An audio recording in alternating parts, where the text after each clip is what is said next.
I did not realize that this whole arm is actually broken. When I first started on this bedroom makeover, the plan was simple. Create a space I'd love living in every day. But life threw us a twist, and we are moving and turning our house into an Airbnb. So now, the vision is the same, but the projects need to be a little easier, a little faster, and just as inviting. In this room, that means focusing on furniture flips and small upgrades to make a big impact without taking weeks to finish. Hey guys, what's up and welcome to my channel.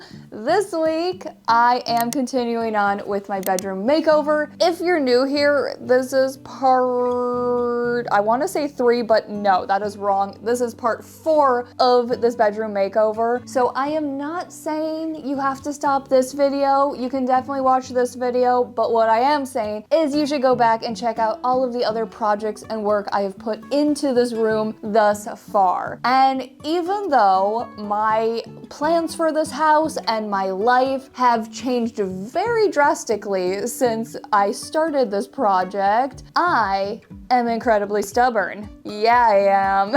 And once I get a design in my head, I have to see it through. My brain fixates on it. But at the same time, my original plan was to design and build things completely from scratch, and I don't have the time for that because I am on a time crunch. So I have one final big project to get done before I can start putting all of the final touches on the space, and that is this bench for the end of my bed. My original plan was to design and build something from scratch, but like I just said, I don't have the time for that. So that is when I popped on Facebook Marketplace and I found this bench for $60, and I couldn't believe it because the body and the look of it is exactly what I was picturing in my head. The only issue is that the upholstery is in incredibly rough condition. It's torn, it's stained, and it's also gray. Yeah, I don't want gray in this room. My plan has always been to fill this room with lots of warm tones to pop off of my blue walls. And I was actually just kind of assessing this bench. So from what I can tell, there is very little sewing in this project, and there's even ways to get around the sewing, which I think makes a project like this super beginner friendly for upholstery. Very similar to the bed that is right behind me that I upholstered in my last video. So with all of that being said, I'm gonna get this bench moved into my kitchen, and let's start my favorite task of ripping gross old fabric off of a piece of furniture.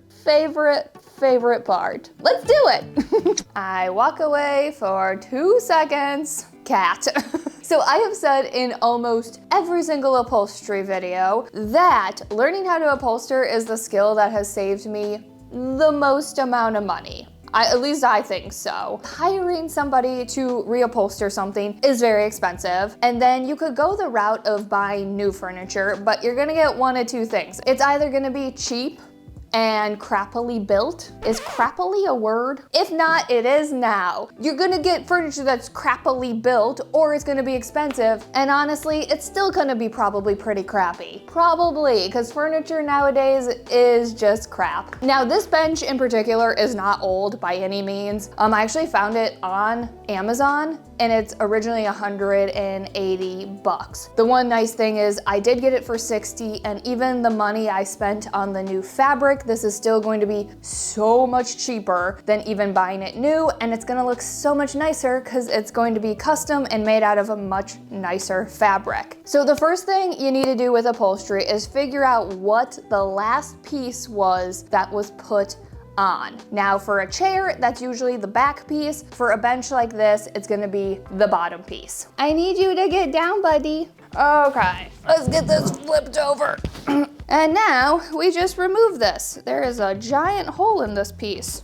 I have a feeling this fabric isn't gonna be really super hard to remove. So now that I removed that, I can kind of see how most of these pieces are attached. And I think the first thing I need to do is spend some time removing all of these upholstery nails, these like decorative little pieces down here. I think that's gonna be a big old pain.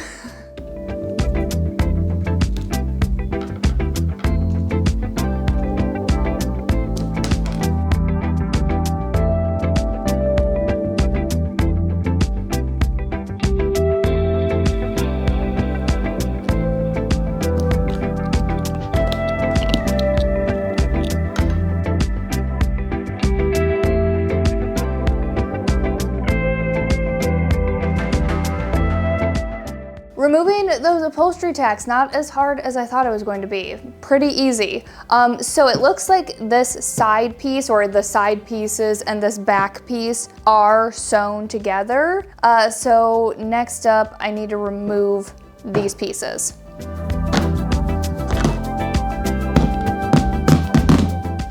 So what I love about a project like this one, and why I think it is the perfect beginner-friendly upholstery project, is you get to learn all of the steps that do go into a more complicated piece. You get to learn how to take the fabric off. You have to learn how to make notes of the order you take the fabric off in, and then also make notes on how everything is attached. But from what I can tell with a bench like this one, there aren't any tricky or unusual sections that can come with, say, a wingback chair or a barrel chair like I did last year. That project was very, very difficult. I think getting the new fabric on this bench is gonna be pretty straightforward. The other thing that I like about this bench is that it is still gonna be challenging, but I think in a good way. I don't think it's gonna be overwhelming, but it's also a nice step up from a super easy upholstery project, like say some dining chairs where you're just slapping fabric on a seat cushion. There is definitely more to this project. So now that I got the sides and the back piece removed, I can pretty much see how everything else is connected. So I'm gonna get these removed, get this piece cleaned up, and then actually there is something I have to fix, but I will explain that once I get through all of this work.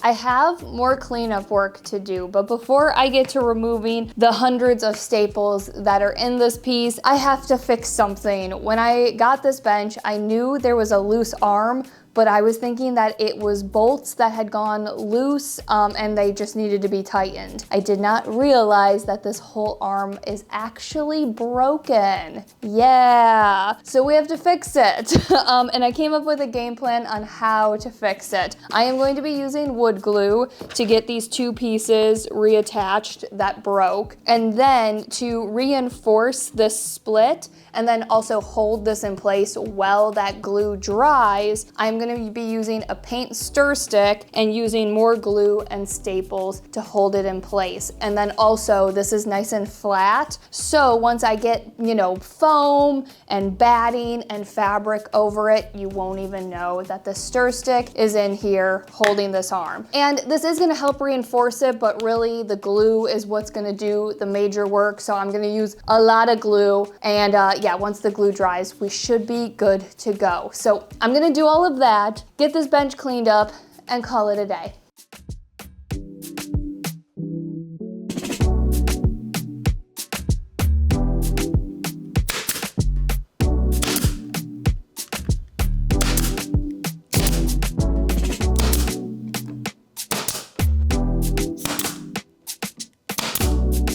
There we go. Perfect. Yay.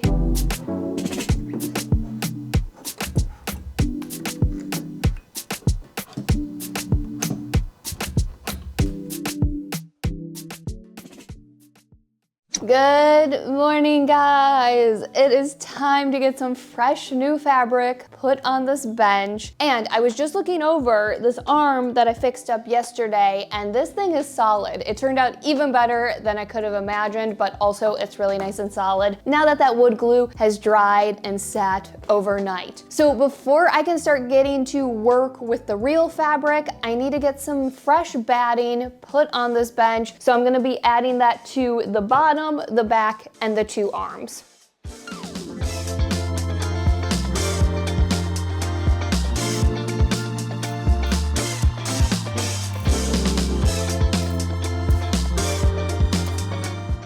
Something I want to note, because I have made this mistake too many times, when you're attaching batting to the arm of, well, really any piece of furniture, and you're pulling it through at the bottom, you want to take that batting and staple it going up. Don't pull it through and staple it going down. That makes it so that when you start to work with the real fabric, there's no way to stick the fabric through at the sides or the back because that batting is going to be in the way. I have made this mistake a ton of times and I've had to rip up the batting and end up either redoing it or stapling it up.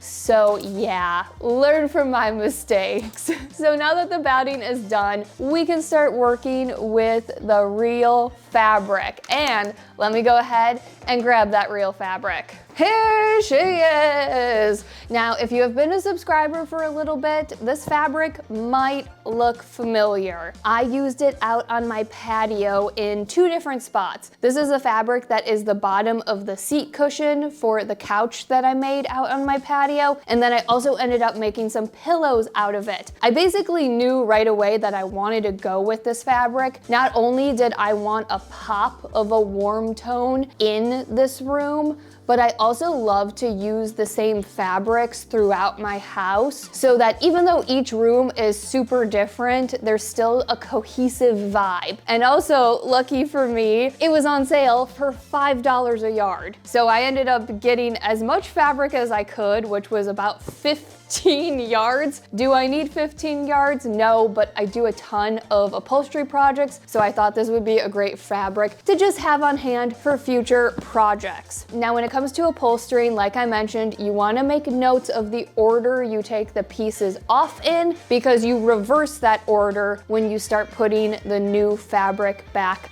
on. And I'm basically going to be just rinsing and repeating the same process I just did with the batting, where I'll be cutting the fabric so that I can work it through to the back of the bench and through to the sides and then staple along this front edge.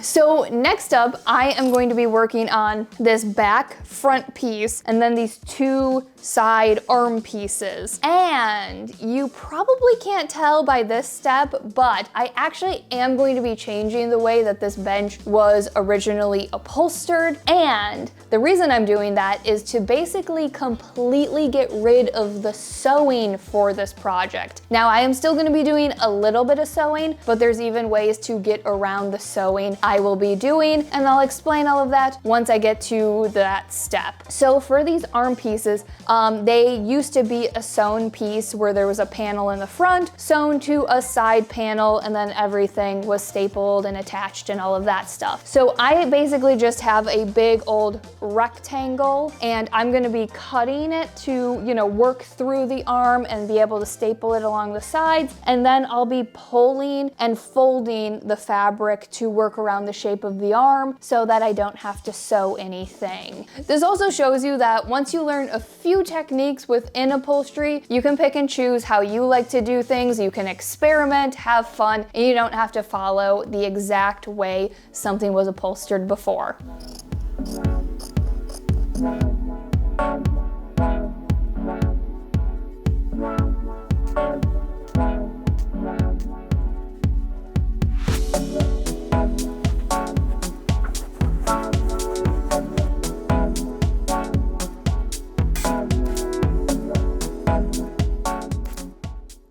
Ow. Every time I set up my kitchen this way to do an upholstery project, my chandelier is right here. Probably hear me hitting it. And I hit my head on it almost every time, and I just hit it really hard. I've got a big old knot on the side of my head now. Yay! So, since I am changing the upholstery for this bench, the way to make these no-sew arm pieces look as nice as possible, it was easy to get them to look nice by stapling them right here. Whereas before, this seat piece and this arm piece were stapled to the bottom. So since I didn't staple them to the bottom, I've got to get this whole front half cleaned up. So I am adding this front panel piece. I am going to be using tack strip, which is cardboard tape commonly used in upholstery. I just used it in my last video. And I'm going to be stapling the fabric flipped up this way. Staple, staple, staple, flip the fabric over, get a nice clean look, and staple that to the bottom of the bench.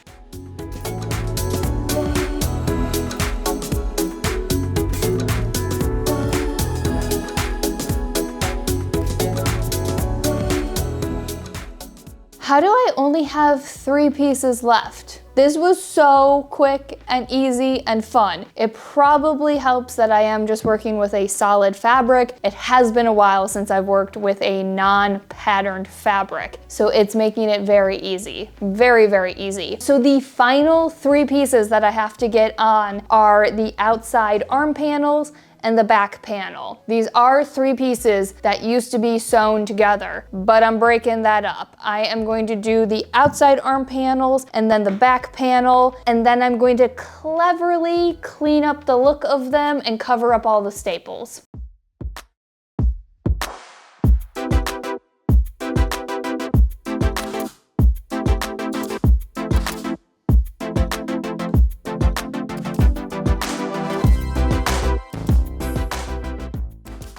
Recently, I have discovered a few professional upholsterers on Instagram, and I have learned so much from their videos. And one thing I've noticed that they incorporate a lot into their work is the use of pinning out the fabric before you staple it down. And I've never thought to do this. I don't know why, but I started to do it in my last project with the bed for this room, and it truly makes such a difference. It makes so much sense to get it all pinned out, make adjustments before you actually start to staple. And I have just a few final steps to get this bench all done. The first thing that I need to do is get all of these staples covered up. And I am going to be using some double welt cording that I just made. And if you have been a subscriber and you are a sewer and you're one of the people in my comments that always say that I need to make cording on the bias, today is your lucky day. I finally did it. Mainly because I had enough fabric to do it. Typically, I am very limited on the amount of fabric I have, and so if I were to make cording on the bias, my trim would have just a ton of seams, and I personally don't like the way that looks. The other reason I typically don't make cording on the bias is because I am usually working with patterned fabric, and I want the pattern to run a specific way. If you don't know how to sew, cutting fabric on the bias just means add a diagonal. It's the stretchiest part of the fabric so that your trim is nice and stretchy and it sews a little bit nicer. For this trim, I am going to be basically following the same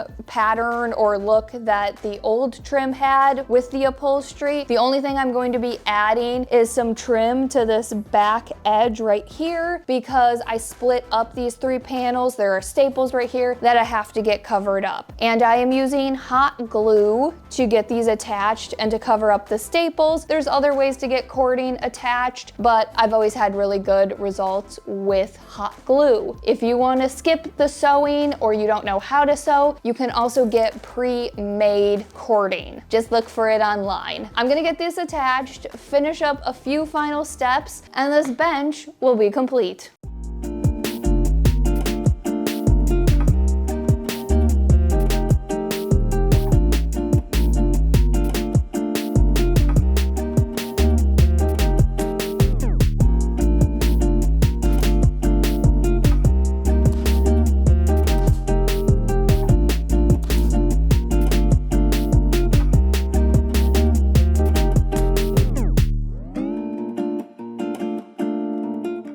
And that is it, guys. I cannot wait to see all of the final touches on this room now that all of the big projects are done, but that will be in my next video, which will be the final video in this bedroom makeover. This bench project was such a fun 2-day project, very similar to the bed that is behind me. Both of them were really fun, and I really think they are truly beginner-friendly upholstery projects. Now, at this point, I have been upholstering for a while, but I have no professional training in upholstery whatsoever. So if I can do a project like this as an amateur, you can do a project as well, assuming you're not a professional upholsterer. If you are, please don't judge my work too harshly. I try my best. And I hope I did a decent job of explaining all of the changes I made in the upholstery to get around the sewing. A bench like this is definitely one of the perfect beginner-friendly upholstery projects because there are ways to get around the sewing. And I actually based the new way I did the upholstery off of a bench that I found online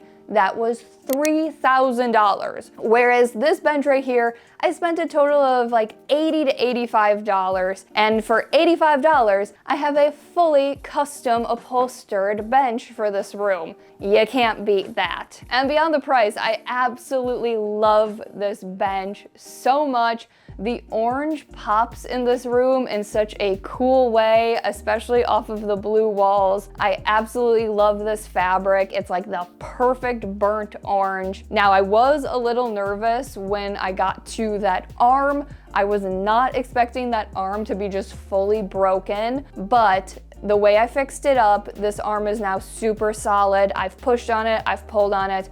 It's not going anywhere. So now this bench is complete and I can finish up this room. And speaking of final touches on this bedroom, I've got to go start prepping all of the final things that I have for this room. So as always, thanks so much for watching, and I'll catch you in the next one.